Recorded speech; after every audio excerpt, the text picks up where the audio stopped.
तो आप लोग बेटा लर्न किए हो कि नहीं homework? Students, good afternoon all of you once again. Now I am going to revise your geography lesson 1, resources, okay, and development. So today's topic is land resource, page number 5 in this book geography. Land resource, as you know that beta ki resource has many useful for human life, because without resource we can't survive our life. So resource is very important and is essential in our life. Okay. In the last class you have already learned that ki how many types of resources, into how many category we categorize the resources. Okay. But today we will discuss about the very important resource. Can you imagine what is the name of that resource? Land resource. Okay. Because beta in our life all the function and activity we done on the earth, we can say that ki without earth we can't survive the life. Yeah, we can't imagine of life, because all activities like economic activities, social activities, and that means any type of activities we perform on land. Okay. Without land we can't imagine of life. Okay. और जब life ही नहीं रहेगी तो हम लोग कोई work की बात ही कल्पना ही नहीं है. तो बेटा लैंड जो है सबसे इम्पोर्टेंट रिसोर्स है. विदाउट इसके बिना हम कुछ नहीं कर सकते हैं. थोड़ा सा बुक में ध्यान दीजिए आप लोग, मैं बुक की बात करूंगा. ओके. तो we live on land, we perform our economic activities on land, and we use the different ways. Thus land is a natural resource of utmost importance. It supports natural vegetation, wildlife, human life, economic activity, transport and communication system. That means all activities in our life we perform on land. Okay beta? Are you listening my sound now? Okay, very good. Okay, very good. However, land is an asset of the infinite magnitude. Therefore, it is important to use the available land for various purpose with the careful planning. बेटा ये land हमारे लिए इतना important है कि हमें इसकी use जो है केयरफुल प्लानिंग करने के साथ करना चाहिए, ताकि हमें लॉन्ग लाइफ तक लास्ट करे और हमारे आगे आने वाली पीढ़ी को भी क्या हो. यस यस, हाँ बोलिए बेटा. आप लोग अपना माइक बेटा ऑफ कर दो. शैलेश कुमार बेटा please off your mic. When you required you will ask question. Okay, otherwise you please off your mic. Okay. हाँ, तो बेटा ये हम देते हैं कि लैंड जो है बहुत ही इंपॉर्टेंट रिसोर्स है, और हम सारे activities each and every function and activities we perform on land. Without land we can't imagine our life and any activity. So land is very important and essential resource of our life. So we have to manage, we have to conserve this type of resources. Okay. हम यहाँ देखने का प्रयास करेंगे. India has land under the variety of relief features, namely mountains, plateau, plains and island. अभी हमने पिछले class 9th में पढ़ा होगा लेसन 1st 2nd में फीचर्स ऑफ इंडिया में, कि हम देखा कि हमारे कंट्री का जो लैंड मास है या जो वो है काफी मतलब क्या कहते हैं उसको, डाइवर्स है, डाइवर्सिटी है. कहीं लैंड मास है, कहीं प्लेट्यू है, कहीं प्लेन्स है, तो कहीं माउंटेन्स भी है. तो near about 43% of land area is plain, यानी कि इंडिया का जितने भी प्लेन एरिया है उसका 23% क्या बेटा लैंड एरिया है, और 27% area of mountain plateau, and 30% area of total land is covered bye mountains. मैं आपको एक फिगर दिखाने का प्रयास करूंगा, बुक में जो दिया हुआ है आप देख सकते हैं. Land under important relief features में मैं कैमरे को स्विच करूंगा, आप देखेंगे और समझने का प्रयास करेंगे. ओके बेटा लिसन, क्या आप इस फिगर को देख रहे हैं क्लियर बेटा? रिप्लाई में तो आप बेटा in the diagram you can clear see that and observe that ki how many percentage of total mass of India covered by which features of land. That means largest part of our country covered by the plains. Okay, near about 43%. Now beta, and 30% of total area of India is covered by mountains and only 27% area covered by plateau. तो this type of the area या chart जो है diagram आप अपने fair में draw कर सकते हैं, ताकि ये शो कर सकते हैं कि हम कितने परसेंट पार्ट जो है हमारे कंट्री पर लैंड है, कितने परसेंट प्लेन है, माउंटेन है और प्लेट्यू है. ओके ओके बेटा, नेक्स्ट हम कैमरे को स्विच कर लेता हूं. तो बेटा नेक्स्ट टॉपिक हमारा है लैंड यूटिलाइजेशन. अब देखते हैं कि लैंड हमारा इतना इंपॉर्टेंट तो है, बट हम इस लैंड का यूटिलाइजेशन कैसे करते हैं, किस वे में हम लैंड को यूज करते हैं और उसको कितने कैटेगरी में डिवाइड कर सकते हैं according to the use. Okay, तो first land resource are use for following purpose. सबसे पहला है फॉरेस्ट. ओके, सेकेंड है land not available for cultivation. बेटा कुछ ऐसे भी लैंड्स हैं जो कल्टिवेशन के रूप में यूज नहीं हो पाते हैं. वैसे में क्या है, बैरन एंड वेस्ट लैंड. कुछ जमीन जो है बैरन है, जहां पर कोई भी एग्रीकल्चर एक्टिविटी नहीं हो सकती है, वहां पर कोई भी जो है क्रॉप्स ग्रो नहीं हो सकता है. इसका सेकेंड पार्ट है land put on non agricultural use, that is the building, road, factories. उसमें कुछ ऐसे लैंड है जिस पर क्या है, रोड है, फैक्ट्रीज है और बिल्डिंग्स है, जो कि हम एग्रीकल्चरल के लिए यूज नहीं कर सकते हैं. अदर है, थर्ड है other uncultivated land including follow land. इसमें कुछ ऐसे भी हैं लैंड जो कि परमानेंटली वो अनकल्टिवेटेड है, जहां पर कभी मतलब जो है एग्रीकल्चर नहीं हो, जैसे permanent pasture and grazing land. बेटा इसमें क्या होता है कि चरागाह जो होता है, जिसे पशु को चराने के लिए जो छोड़ा दिया जाता है, उसको बोलते हैं land under miscellaneous tree crops groves. ये सब जो एरिया है यहाँ पर भी एग्रीकल्चर नहीं होता है. और culturable waste land, that means इस तरह से लैंड जो है कई कैटेगरी में यूज होता है. ओके, नेक्स्ट है आपका fellow lands. Current fellow, that means left without cultivation for 1 और लेस दैन 1 एग्रीकल्चरल ईयर. तो इसको परती बोलते हैं. क्या होता है कि इसमें कभी कभी एक ही बार एक ही फसल को ग्रो करने से जो उसकी फर्टिलिटी है वो क्या होती है, वो लगभग धीरे धीरे उसकी फर्टिलिटी में डिक्रीज हो जाती है. तो फर्टिलिटी को मेंटेन करने के लिए कुछ वर्ष तक उस जमीन को, मतलब उस लैंड पर कोई भी एग्रीकल्चरल क्रॉप्स नहीं लगाते हैं.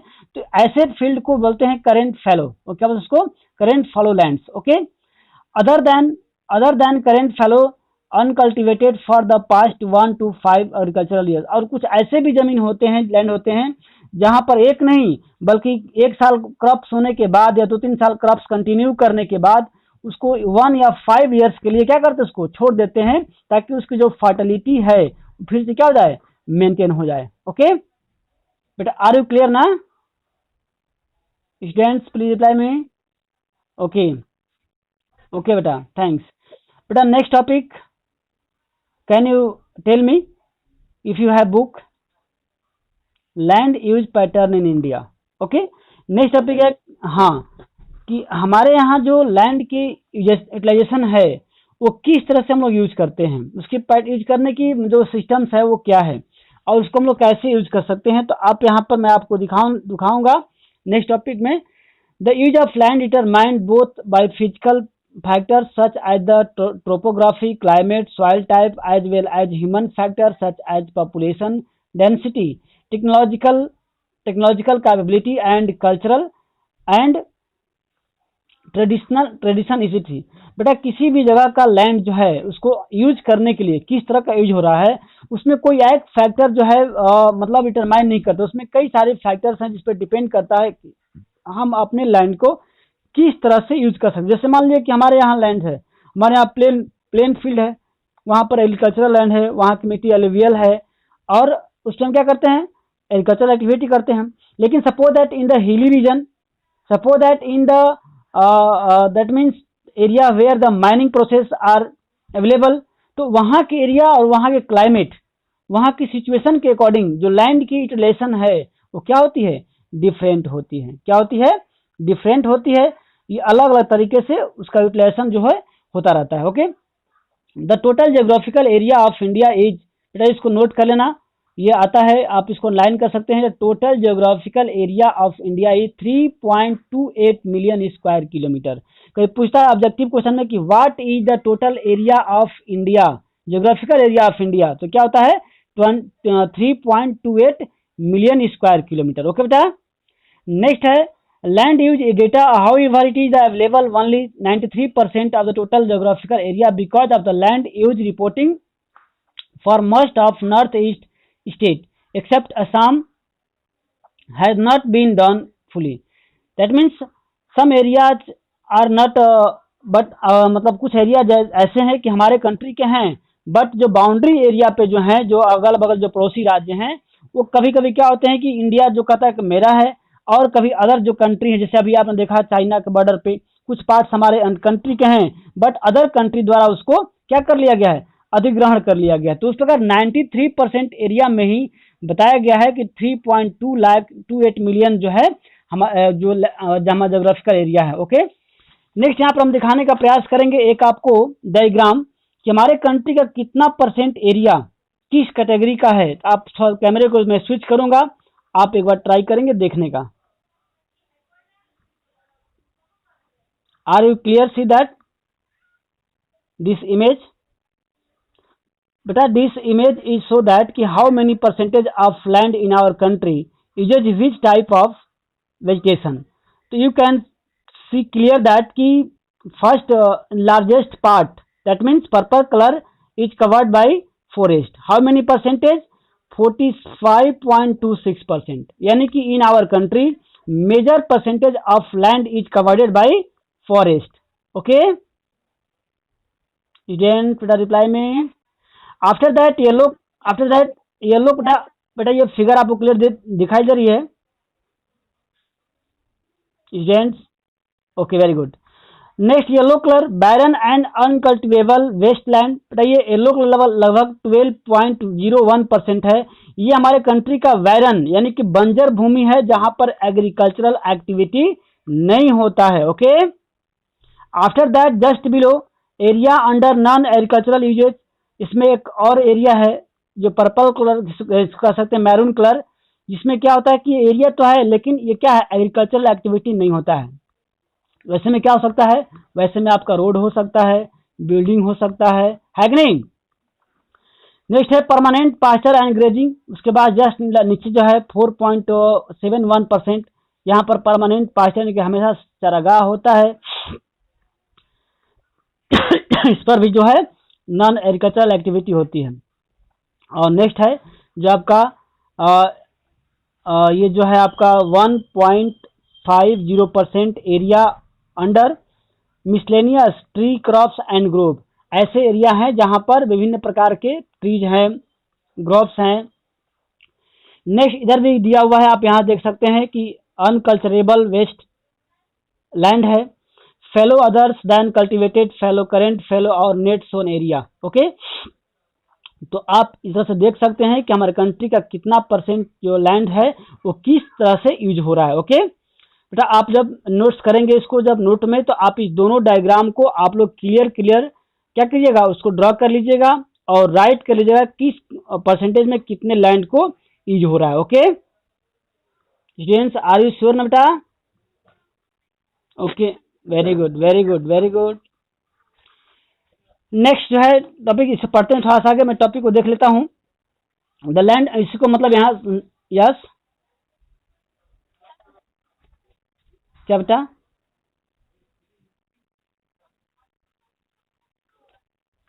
हाँ, ट्रीज क्रॉप्स एंड ग्रोव्स, बेटा इसमें ऐसे एरिया होता है कि जो मतलब कोस्टल एरिया में होता है। ठीक है, आपने क्लास 9th में पढ़ा होगा मैनग्रोव ट्रीज, जो कि कोस्टल एरिया के अंडर में जो ट्रीज होते हैं, क्या बोलते हैं उसको, साइड किनारे कर सकते हैं उसको, तो उस ऐसे ट्रीज को बोलते हैं मैनग्रोव ट्री या ग्रोव ट्रीज।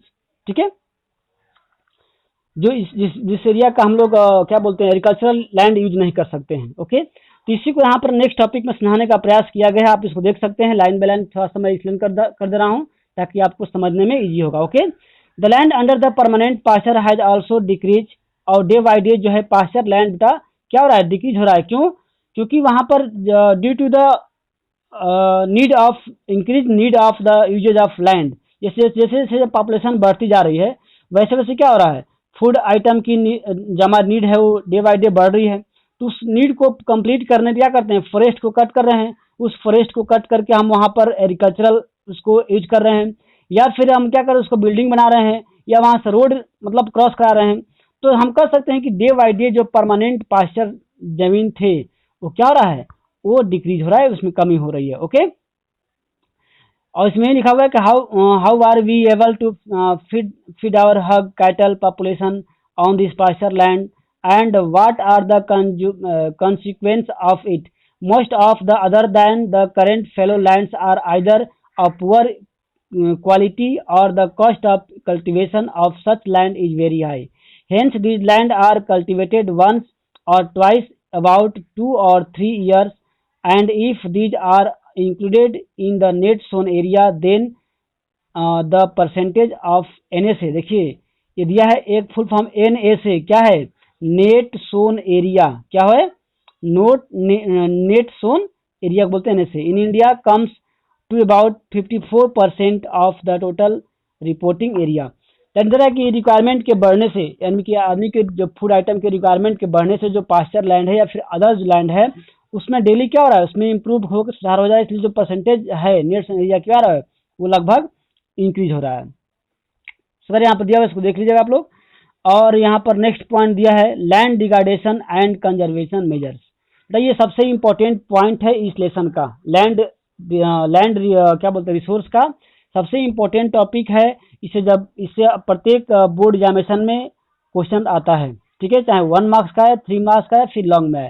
तो आप इस टॉपिक को याद रखिएगा, कंजर्वेशन, ठीक है, कंजर्वेशन या land degradation. What do you mean by land degradation, how many types of land degradation, why do we need to conserve the land resource. Okay, यहाँ सबसे जब बड़ी क्वेश्चन आता है लॉन्ग में कि why do we need to land conservation, यानी कि लैंड कंजर्वेशन की हमें आवश्यकता क्यों पड़ती है। तो आप जान सकते हैं कि हमारे लिए कितना इंपॉर्टेंट है, और जो चीज हमारे लिए इंपॉर्टेंट होता है हम क्या करते हैं उसको कंजर्व करने का वर्क करते हैं, ताकि ये हमारे काफी समय तक क्या हो हम इसका यूटिलाइजेशन कर सकें। ओके, ताकि क्या हो हम अपने लाइफ को सरवाइव कर सकें और अपने आगे आने वाली पीढ़ी को भी क्या कर सके उसको मतलब यूज करने के लिए उसको भी हम लोग गिफ्ट कर सकते हैं। ओके, तो यहाँ पर एक बात आती है कि एज यू नो दैट कि in our daily life we have to need the land resource as like the field, road, buildings, agriculture, so that we have to conserve, we have to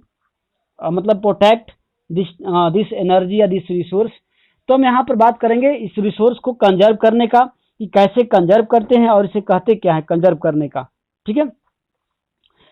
तो at the present there are about 130 million hectare of regarded. ये कहता है कि what is the standard measurement of land, जमीन को मापने का सबसे सही तरीका क्या है, सही उसका माप क्या है, तो क्या होगा हेक्टेयर्स। ओके, हम बड़े जमीन को क्या मापते हैं हेक्टेयर्स में उसको मापने का काम करते हैं। Okay, hectares divided land India approximately 28% of it belongs of the category of forest divided area, 56% of it is water eroded area and the rest is affected by saline and अल्काइन deposit. देखो किस तरह से हमारी जो land है वो divided हो रही है। ये बता रहा है कि सबसे जो है 28% जो एरिया है वो फॉरेस्ट के द्वारा हो रहा है, 56% जो टोटल एरिया है वो वाटर के द्वारा वो मतलब उसकी मतलब लॉसेस हो रही है, डिवाइड हो रहा है। और आपका जो है वाटर द्वारा या फिर रेस्ट जो बाकी बचता है वो अफेक्टेड बाय द सालिन, या कि वहाँ की जो मिट्टी है वो सालिन हो जा रही है, क्षारीय हो जा रही है या फिर नमकीन हो जा रही है, जिसपे एग्रीकल्चरल लैंड नहीं हो सकता है। Some human activities such as the deforestation, overgrazing, mining and quarrying to have contributed significantly in the land degradation। इसके अलावा कुछ ऐसे भी मानवीय कृत है, मानव का कुछ कार्य है, इससे क्या होता है जो लैंड डिग्रेडेशन होता है। क्योंकि देखो बेटा इस अर्थ पे जितने भी कर सकते हैं कि वो है पॉल्यूशंस हैं या डिस्टर्बेंस अनबैलेंस हुए हैं, चाहे वो ईच एंड एवरी फील्ड में, चाहे वो इकोलॉजिकल बैलेंस के फील्ड में या इन्वायरमेंटल बैलेंस के फील्ड में या फिर लैंड डिग्रेडेशन के फील्ड में, यानी किसी प्रकार की जो अनबैलेंस हुआ है नेचर के साथ, तो उसके 100% कौन है रिस्पॉन्सिबल है? ह्यूमन। क्योंकि ह्यूमन अपने लाइफ को सरवाइव करने के लिए, मैंने पिछले क्लास में पढ़ा था इस लेसन में कि ग्रीड और सकता है सबकी पूरी हो सकती है, लेकिन लालच कभी किसी की पूरी नहीं हो सकती है। लेकिन ह्यूमन क्या है? अपने अपनी इच्छाओं को कंप्लीट करने के लिए, अपने इच्छाओं को मेंटेन करने के लिए चाहे कुछ भी हद तक हम गुजर जाने को तैयार रहते हैं। इसलिए जो हमारी इच्छाओं की जो मेंटेनेंस है, इच्छाओं की जो पूर्ति है, वो क्या करती है?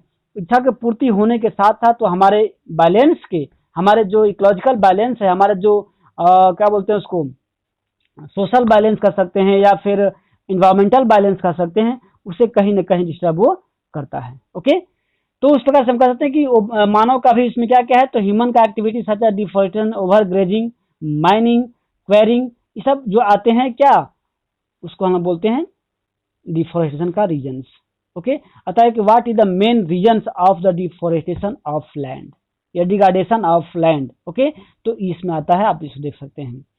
नेक्स्ट है mining process. Mining process is a big problem या बिग क्या बोलते हैं इसको, way of the land degradation. Okay, ये देखिए इसमें कुछ स्टेट्स का नाम आता है, आपने बुक में देखेंगे नीचे, तो यहाँ पर आप देखेंगे। एक और मैं चार्ट को दिखाने का प्रयास करूंगा, मैं कैमरे को स्विच करूंगा थोड़ा सा बुक की तरफ, ताकि आप देख सके उसको, कि आप देख रहे हैं यहाँ पर एक डायग्राम दिखाया गया है।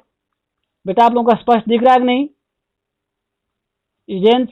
ओके, तो आप देख रहे हैं कि टोटल एरिया ऑफ लैंड, ठीक है, किस अकॉर्डिंग 2000 के अकॉर्डिंग है, लगभग अब काफी वर्ष पुराना हो चुका है, इसमें नया कुछ रिकॉर्ड चेंज हुआ होगा, बट हम इसी को समझने का प्रयास करेंगे कि वाटर द्वारा, यानी कि वाटर से कितने एरिया इरोड होता है, तो नियर अबाउट 56% जो लैंड है वाटर द्वारा इरोड होता है। और नेक्स्ट जो है आपका 28% जो है फॉरेस्ट डिग्रेडेड एरिया होता है, और ये आपका 6% साइलिन एंड अल्काइन लैंड होता है, और 10% विंड द्वारा, यानी कुछ जमीन जो है, कुछ भूमि जो है क्या होता है, विंड के माध्यम से भी क्या होता है, डिगार्ड होता है, कटाव होती है भूमि की। ओके, तो कौन कौन से राज्य हैं इसमें आता है कि नेम द ओनली 2 स्टेट या 1 state where land degraded by the mining process, यानी कि माइनिंग प्रोसेस से ऐसे कौन से राज्य हैं जहां लैंड की डिग्रेडेशन हुई है, तो हम यहाँ देखने का प्रयास करेंगे। तो mining site are abandoned after excavation work is complete, leaving deep crush and trace over the burden. बेटा क्या होता है जब माइनिंग प्रोसेस होता है, जब माइनिंग से हम लोग, माइनिंग क्या होता है कि mining is a way, mining is a process by which minerals outcomes या आउट फ्रॉम द अर्थ, यानी कि माइनिंग एक प्रोसेस है जिसके द्वारा क्या करते हैं, हम मिनरल्स को अर्थ से निकालते हैं। ओके, तो माइनिंग में क्या होता है कि जब माइनिंग प्रोसेस होता है उसमें से हम निकालते हैं मिनरल्स को, तो उसके लिए क्या करता है, गड्ढा को खोदना पड़ता है, उसके जो सब्सटेंसेस निकलते हैं जो हमारे यूज के नहीं रहते हैं, तो मिनरल्स को निकालने के बाद उसे छोड़ देते हैं ऐसे ही। ठीक है, तो क्या होता है कि वहां पर जो लैंड है उसको हमने मिट्टी को निकाला बाहर, और अपने यूज करने के बाद उसको हम छोड़ देते हैं, तो छोड़ने से क्या होता है, वो लैंड डिग्रेडेड होता है, वर्षा होती है, हवा चलती है, और वहां की धूल मिट्टी के साथ वो मिट्टी क्या होती है, वहां से बह जाती है। तो इस प्रकार से कौन स्टेट है, देखिए, in the state like Jharkhand, याद रखना, name the state which land degraded by mining process, तो Jharkhand is the most important. Jharkhand, Chhattisgarh, Madhya Pradesh and Orissa deforestation due to the mining have caused severe land degradation, यानी कि जो बेटा स्टेट्स का नाम दिया हुआ है स्टेट का, झारखंड, छत्तीसगढ़, मध्य प्रदेश, उड़ीसा, तो ये जो 3 स्टेट्स है ये मेनली डिफॉरेस्टेशन माइनिंग प्रोसेस के लिए इंपॉर्टेंट माने जाते हैं, यानी कि बहुत सारे। और विंड से देखिए, तो इन the state like Gujarat, Rajasthan, Madhya Pradesh and Maharashtra over grazing, यानी कि अधिक ओवर ग्रेजिंग करने से जो राज्य हैं जहाँ की लैंड डिग्रेडेशन हुई है वह है गुजरात, राजस्थान, मध्य प्रदेश और महाराष्ट्र। ओके, और नेक्स्ट है in the state Punjab, Haryana, western Uttar Pradesh over irrigation is the responsible for land degradation due to the water logging leading to increase the salinity and अल्किन वाटर, यानी कि डिग्रेडेशन के कई सारे मतलब प्रोसेस हैं, कई तरीकों से डिग्रेडेशन होता है। तो पहला आपने देखा कि माइनिंग प्रोसेस के द्वारा, दूसरा आपने देखा कि ओवर ग्रेजिंग के द्वारा, तीसरा आपने देखा कि ओवर इरिगेशन के द्वारा भी क्या होता है, लैंड डिग्रेडेशन होता है। बेटा आर यू क्लियर ना? बेटा रिप्लाई समझ आ रहा बेटा? Okay very good. तो ये बेटा लैंड डिग्रेडेशन के 3 प्रोसेस थे, mining, over grazing and over irrigation. तो माइनिंग प्रोसेस में कौन कौन से स्टेट थे? तो झारखंड, छत्तीसगढ़, मध्य प्रदेश एंड उड़ीसा। उसी प्रकार हम बात करते हैं कि ओवर ग्रेजिंग में तो मध्य प्रदेश, राजस्थान, महाराष्ट्र ना, और आपके ओवर क्या बोलते हैं इरिगेशन में कौन कौन है? तो पंजाब, हरियाणा, वेस्टर्न उत्तर प्रदेश का पश्चिमी भाग और पंजाब। ओके, इस तरह से जो ये है, तो यहाँ पर याद करना कि how many ways to land degradation with example and states also. तो आप लिख सकते हैं mining process, over grazing process and over irrigation. Okay, तो आप ये देख सकते हैं। अब हम यहाँ बात करेंगे नेक्स्ट पॉइंट की, इसमें कुछ दिया नहीं, आप पढ़ना उसको, जो नेक्स्ट पॉइंट है। अब हम देखेंगे यहाँ पर सॉइल एज अ रिसोर्स। अब तो हम लोग लैंड की बात पढ़ रहे थे, तो हम देखते हैं सॉइल, सॉइल क्या होता है और उसकी क्या इंपॉर्टेंस है। तो देखते हैं कि आप जितने भी वेजिटेशन हैं, जितने भी हम लोग एग्रीकल्चरल एक्टिविटी करते हैं, वो कहाँ करते हैं? सॉइल में करते हैं। ठीक है, तो हम पढ़ेंगे अलग अलग, अब जानेंगे इसमें how many types of soil, what is the importance of which soil is use for which type of crop, किस सॉइल की यूटिलाइजेशन किस क्रॉप के लिए बेटर होता है, हम यहाँ ये भी जानने का प्रयास करेंगे। ओके, देखते हैं, आप नेक्स्ट पॉइंट देख लीजिए, soil as a resource. Soil is the most important renewable natural resource. ये कैसा है रिसोर्स है? रिन्यूएबल, याद रखना, हमने क्या पढ़ा है? Renewable and non renewable. तो सॉइल कैसा है? रिन्यूएबल है ना। ये काफी वर्षों बाद क्या होता है? रिन्यू होता है। कैसे? मतलब सूखे पत्तों से, या फिर जो है रिवर्स का वाटर जो है सिल्ट होता है, तो वहां से वो सिल्ट हो क्या बनता है? वो सॉइल बनता है।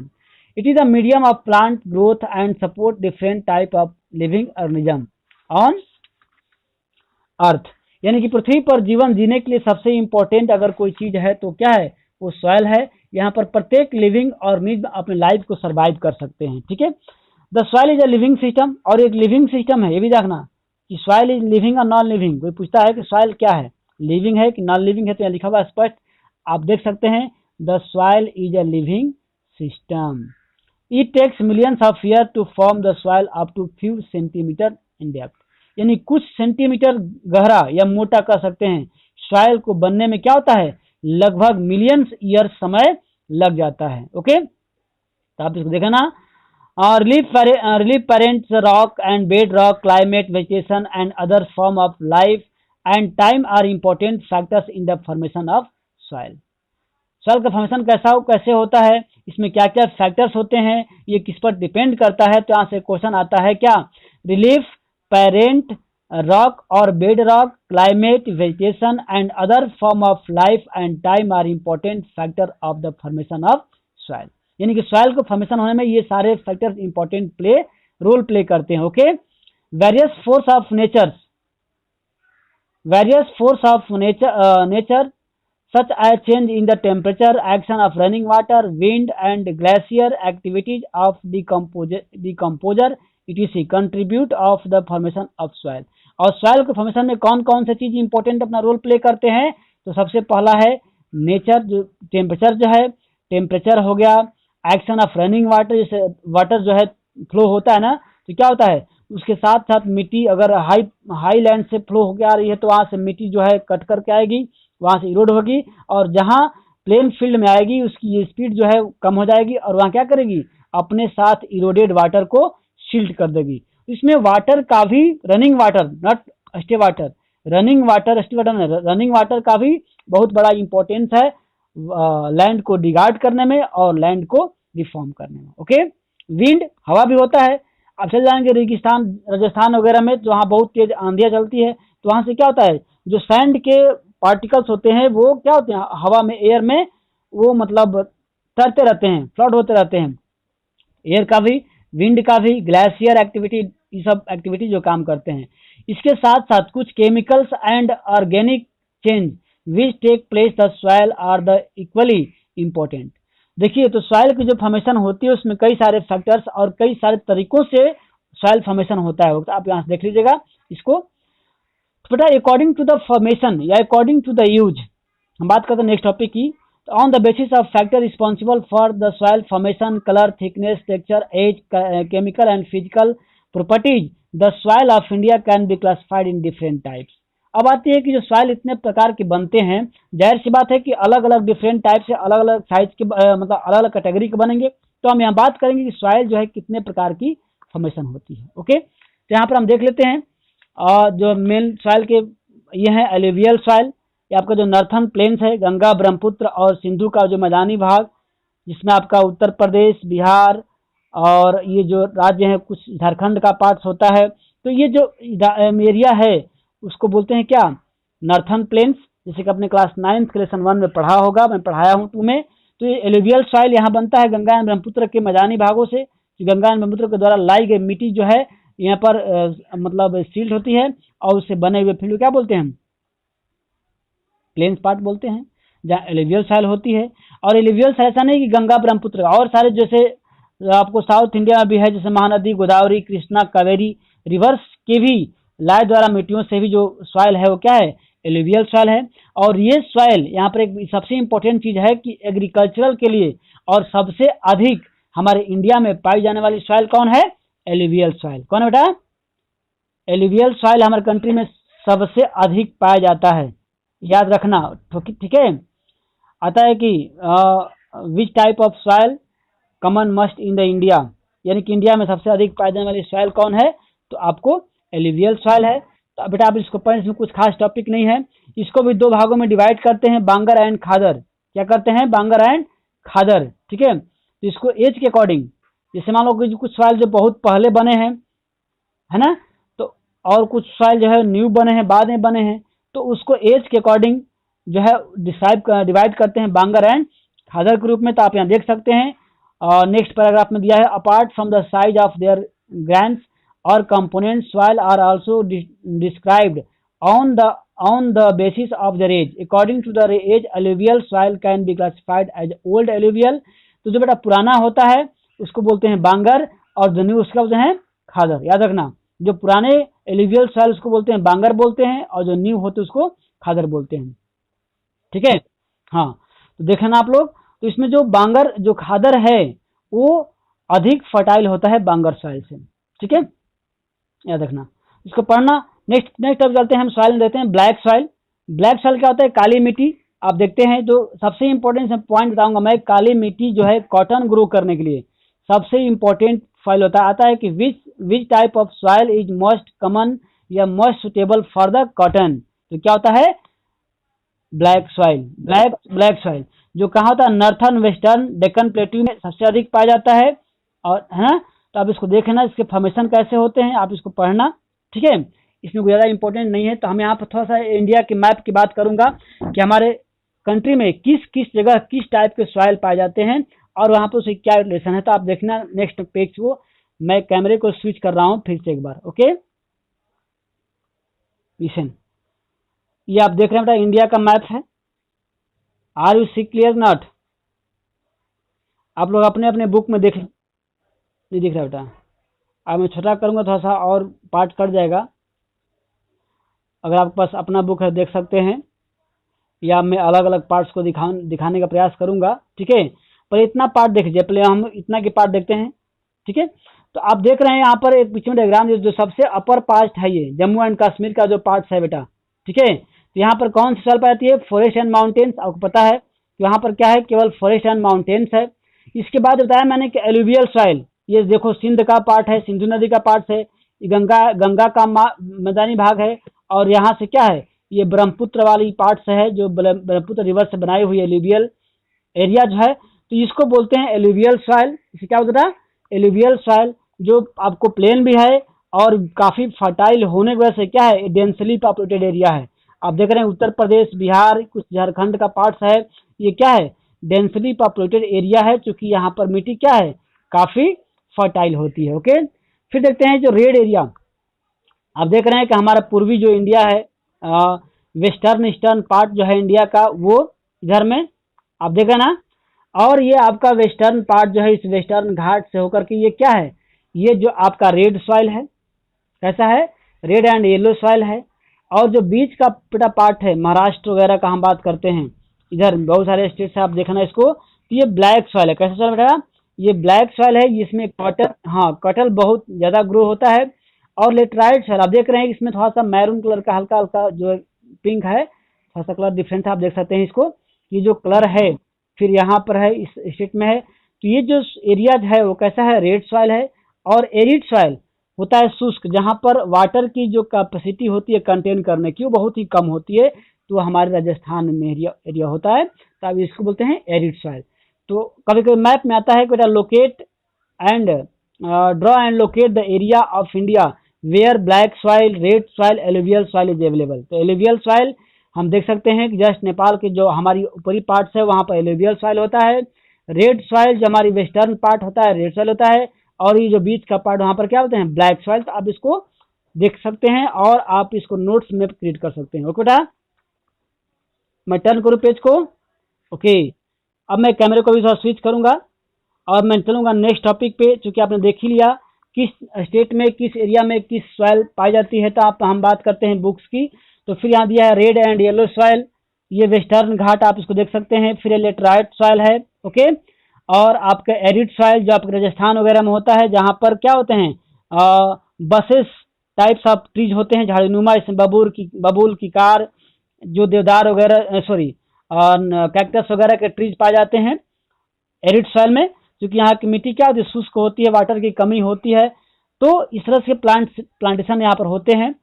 तो आप इसको दे बेटा, आप स्टिकर ऑफ करो। कौन है? फोन आ रही है आपके। तो आप इसको देखेंगे इस तरह से। नेक्स्ट है आपको soil erosion and soil conservation, जो फिर हम एक लास्ट पॉइंट पे आते हैं, सॉइल इरोजन और सॉइल कंजर्वेशन की। ठीक है, तो हम यहाँ देखेंगे